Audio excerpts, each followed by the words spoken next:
Hey everyone, welcome to our run of Thirsty Sword Lesbians by April Kit Walsh. As part of the Gauntlet Reading Club, we've been using Hannah Templar's CosmoKnights to inspire our fictional setting, but things have taken a turn for the disastrous recently. Before we jump into things, I wanted to do a round of introductions for anyone watching. I'm Steven, he, him. I am GMing this run of Thirsty Sword Lesbians, and I am facilitating the Gauntlet Reading Club. That is all you need to know about me right now, so we will go around clockwise, I think, and start on Puckett. If you could introduce yourself and your character. Hey there, I am Puckett. I use he, him pronouns, and today I will be playing Designation 5014, pronounced Sola, an artificial intelligence that was initially a part of an onboard combat suite in a knight's armored suit that gained sentience through a power surge, basically, from a shock weapon. It knocked the pilot out. I was able to finish the match for them and won, gaining a certain amount of notoriety for myself. I then left the area still piloting the combat suit until I found a body that was a little bit more appropriate and returned the mech suit to the pilot. And since then, I have been wandering around and I have some measure of fame. And that has both been beneficial and blown up in my face on a couple of occasions, including right now. And hi, I'm David. As use he, him pronouns, as does the character I'm playing this evening, Trace Soto. Trace Soto is a knight for hire who fights in the jousts under the name Wolf. The last session or so has seen him attempt to defend the ship against an attack, training up in the combat arts, and generally trying to keep things together with some or other success. So I'm Lyra, I use she, her, or they, them pronouns, and I'm playing Kay, who uses she, her pronouns. Kay is formerly known as the Princess Kira of House Stone. She escaped from that life because she didn't want anything to do with it. She escaped with the help of her AI buddies that she makes little bodies for, and I've forgotten the name that I gave one of them, but there's a mouse, there's a lemur, and one we haven't seen yet, there's a butterfly. Hi there, my name is Claire. My pronouns are she, her, and this session I'll be playing Freckle. Pronouns are also she, her. I am the clone / handmaiden / bodyguard of Princess Lorelei Aurelian. Also has a very weird, toxic, messed up crush on the princess. I escaped from under her control against my will through a series of circumstances, and I've now wound up on the crew of the Kestrel along with Princess Lorelei. So it's a big ol' mess right now. I'm kind of in the process of betraying the party, and I am currently smitten with far too many people, including Lorelei, Kay, and Sola. And we'll just see how all of this works out. Great.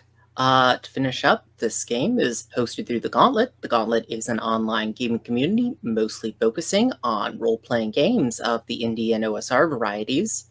Besides publishing a scene called The Codex, it also puts out several podcasts about role-playing games. And of course, it organizes a gaming calendar, which this and many other games are organized through every month. The calendar is open to non-members, so feel free to jump on over there through the link below if you are interested in playing with any of the folks here tonight or any of the other people on the Gauntlet.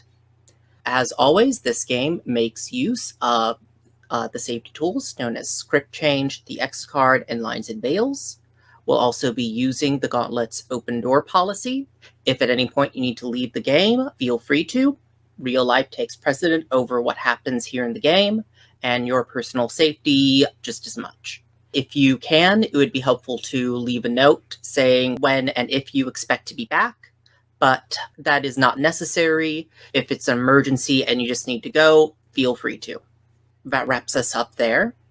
And so I wanted to jump into where we had left off last time. We see the Kestrel flying through space as it approaches Libre Franklin, the space station that you had been going to based on the information Amor had given you about the Resistance to get help. I want to ask Trace here. The station is, as we've said before, an independent station and lacks the money of house largesse that some of the more core worlds benefit from. What signs are there that this station is a more impoverished outpost than other places you've been, Trace? Yeah, I think just from the outside, even you can see, there's not the same money put into sort of making the space station all, shiny and chrome like many of the ones held by the nobility. It's just got the kind of minimum required, like anti-radiation paint scrubbed onto the outside. It's got a very kind of jury-rigged look in general, almost like, big like shipping containers bolted together, obviously on a bigger scale than that, but that kind of feel to it. Sola, what signs reveal that the Resistance has a hideout here? There are markings for it, but they're only visible under ultraviolet light, which, is not necessarily visible to the naked human eye. As a synthetic, I can see this using a different filter for my optics, but humans would need to have a specific type of light, which Resistance members would know about and have, and it guides them to safe houses or caches of materials or equipment or even weapons. Yeah, and I think there's maybe a shot where the kind of sun of the system is shaded by like a passing ship. And we instead see a kind of flash of light from the underside of a ship passing over it, revealing the signs. And as the Kestrel flies into view, we see that it is pursued by the estate battleship of House Stone. And Kate, what is this battleship's most imposing feature? Since it's a battleship, I can't resist to giving it a massive gun. I think the ship is basically one of those ships that is basically kind of, okay, we have a huge gun, now let's build a ship around it. So it's basically kind of this gaping kind of maw at the front of the ship, maybe kind of outlined in kind of 1,000-foot long flames, kind of like just as kind of artwork to make it all the more intimidating, going back just to this kind of huge barrel that takes up most of the front of the ship, that is the main kind of particle weapon of the battleship. It is a battleship, but it is also a noble estate. What needless extravagance is incorporated into its design? So I think that the top of it, there's these kind of like big glass domes, and inside of them, there's like kind of lush greenery. So there's like a kind of like garden lawn on top of it. Like, yeah, we'll say like that's like the bridge. Like the bridge just has like a glass dome on top, and it's just like there's like flowers and like greenery and stuff all over it, like growing around pillars, and yeah, it looks like the lawn at like Versailles. And that's when we flash back to where we left off last time. As the ship rocks and the klaxons blare, you hear Lord Rudolph's voice transmitted across the comms of the ship. Crew of the Kestrel, you are surrounded. Stand down immediately. Your surrender has been negotiated. Any resistance will be met with overwhelming force. Freckle is kind of on the verge of speaking, but then realizes that she wants to see how the others respond, because naively she believes there is a chance that they're going to say, "Oh, that's fine, we surrender." And Yeah, so just looking to you guys, because that's what she's hoping all of you are going to say. What do all of you say? I have an idea, and it doesn't cross any lines, but I wanted to check in with you first if that's all okay. Sure. Can I use myself as a hostage? Sure. How does that look? How does this look? What does Kay do here? So I think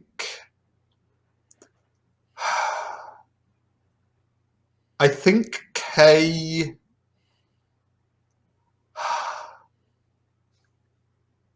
I think I take out my favor that I've modified, and I think it has a cryptographic way of proving my identity.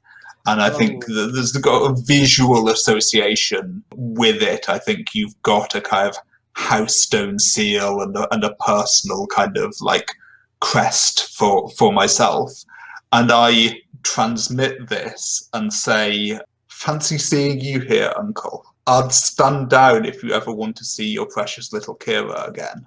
And I accompany that last sentence with myself as I look currently with my kind of half-shaven red-dyed hair and facial tattoos and everything, and my engineer's costume, just winking at Lord Rudolph. Kira, I had expected that you may be here. Your name had turned up in our systems. Why are you doing this, Kira? So I don't ever have to answer questions like that from the likes of you again. I am sorry about how the house treated you, Kira, but I hope you know that I would never have let them trade you away in marriage. I just snap back, "Tell that to my sister." Your sister wasn't special like you are, Kay. You always would say anything to anyone to get what you wanted, and then just cut the channel. So, I do want to make a roll here, and I think that this is probably going to be a defy danger here. I think you can make an argument for this being a fight move, almost. I'm seeking to incapacitate someone with violence. It's just not violence against them. Sure. Let's do this. I feel like this is probably daring what you're doing, right? Oh yeah. This is not graceful. So that's with a -1. Ooh. That is a 3. So I think that you get one last message from Lord Rudolph. I'm only telling you the truth, Kay, and mark a condition. And it's then that the ship rocks again as one of the fighters fires a warning shot across the bow. And I want to turn over to Trace here. As the shot lands across the bow, what does Trace do? Trace is going to swear loudly and say, we're talking about this later, kid. Is going to strap in and try and outmaneuver these fighters. How is Trace's flying style? I think this is kind of just putting the thrusters to full, essentially attempting to do the spaceship version of just flooring it and trying to peel out of there. I think that this is definitely a defy danger here. So yeah, give me this roll with daring. And that's an 11. Awesome. So yeah, throw out here to me, Trace. How are you doing this? Not just well, but with style, and then we'll work off that to see what mechanically you get out of this. Yeah, sure thing. So yeah, I think there's that sort of moment where Trace kind of downpowers the engines a bit. It looks like we're about to come to a stop, and then it rams it straight into max speed, flies right along the underneath of Lord Rudolph's ship, so that the pursuing fighters can't risk taking a shot without, the risk of hitting Rudolph's ship, and then just sort of like peels off and down and sort of slingshots down towards the space station. And I think that that's when you get a message appear on your screen that says, head to shipping dock 3B, hide in marked container. And that is the opportunity you were discovering here, Trace.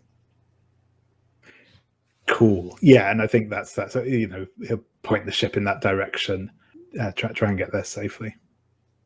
And as the ship is rushing in to the station, I think that that's when our camera shifts over.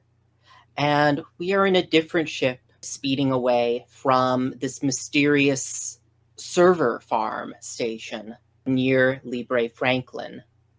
And 5414 is saying, we are getting various warning signals to disengage engines and return to station, but I am deciding to ignore them. I'm very proud of you, 5414. It is good to make decisions. You are an excellent pilot. I must commend you for your skill. Fortunately, that one meteor we ran into only destroyed the life support systems. And those are irrelevant for us. Exactly.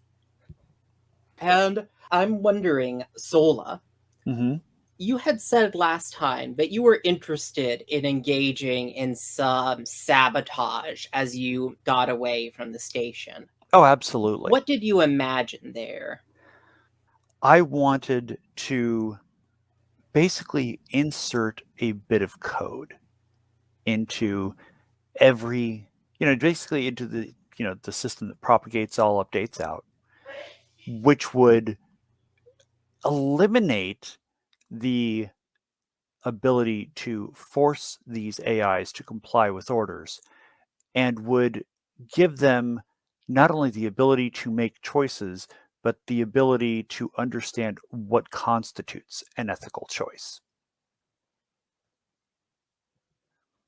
Basically, I just want to copy some of my code and put it into the update propagation server. What does it look like when we visualize this for the camera? Okay, so it is Sola sitting there or standing with a wire plugged into a console. Right. But what Sola sees is almost like surfing through code, through strands of code, navigating through them, almost like a sort of labyrinth, and looking for the specific segment of code that it needs.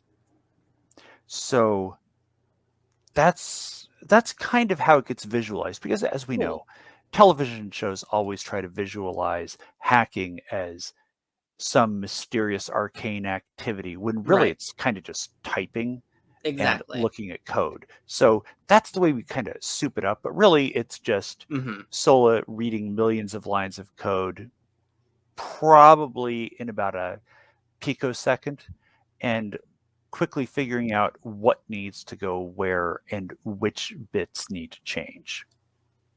So I think that I was almost thinking defy danger here, but I also feel like this is actually, I think you are making a unusual fight action against Arachne here.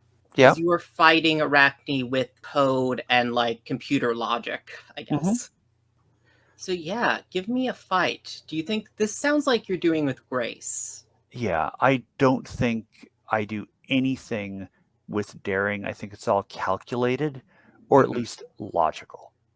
Cool. Give me a roll with grace here. Yeah, let's see my grace stat. Grace is +1. So I got to a 7. 7 to 9, I choose 2, and my opponent chooses 1.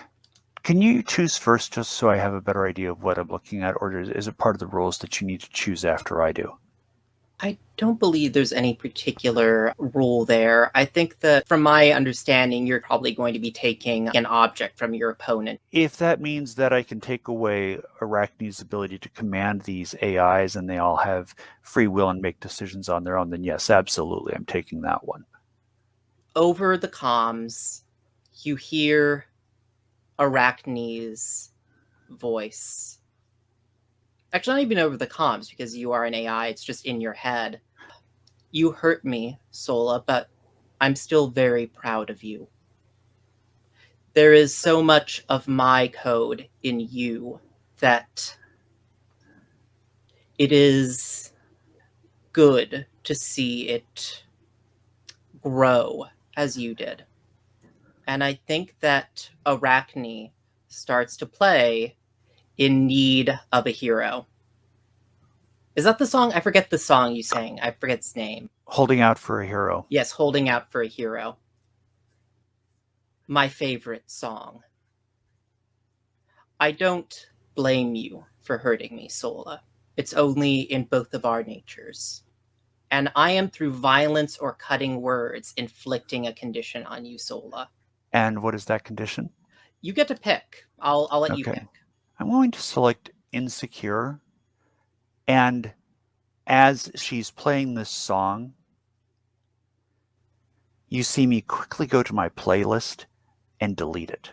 And for the second option, I want to create an opportunity for Sala to pilot us to safety. I think that Arachne seeing that change to my playlist is what creates that opportunity. Like, it causes a hiccup in the automated ships that she's sent after us. Mm-hmm. You feel this feeling of sadness over the network, and then the ships start to peel away from you. And I think that's when you get another message over your system. Some friends send us out here to find you. Follow the coordinates to meet up. And that is where we end the session. Thanks, anyone who is watching this. I look forward to seeing what happens next time.